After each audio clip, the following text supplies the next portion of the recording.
আসুন নাটক দেখি। প্রতি মাসের তৃতীয় শনিবার বিকেল 4:30 দেশবন্ধু পার্কের রাজীব পয়েন্টে শুভব্রত সিংহ রায় মঞ্চে নাটকের চর্চা। বহিরঙ্গন নাট্যযাপন। শ্যামবাজার নাট্যচর্চা কেন্দ্রের আয়োজনে 6 মাস ব্যাপী এই বহিরঙ্গন নাট্যযাপন। কবে ও কি নাটক থাকছে?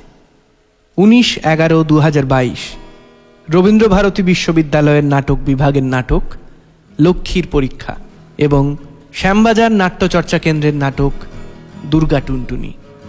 এরপর 17-12-2022 বামনগাছি দিশারি থিয়েটার, তাদের নাটক বোধ এবং থিয়েটার ওয়ার্কার্স রেপার্টরি, তাদের নাটক অরূপ কথা। এরপর 21-1-2023 বেলগাছিয়া রঙ্গসৃজনের নাটক সৃষ্টির শেষ মানুষ এবং গণকৃষ্টির নাটক চিড়িয়াখানার গল্প। এরপর 18-2-2023 চাকদহ নাট্যজনের নাটক সাক্ষী এবং অশনি নাট্যমের নাটক চড়ুই ভাতি। এরপরে 18-3-2023 অশোকনগর নাট্যমুখের নাটক মৃত্যুর মনোলগ। সঙ্গে থাকছে থিয়েলাইটের নাটক ব্রাহ্মণ ও ব্রাহ্মণী।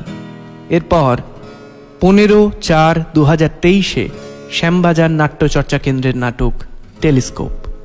সঙ্গে থাকছে ন্যাজাট ভাবনার জলে জঙ্গলে নাটকটি।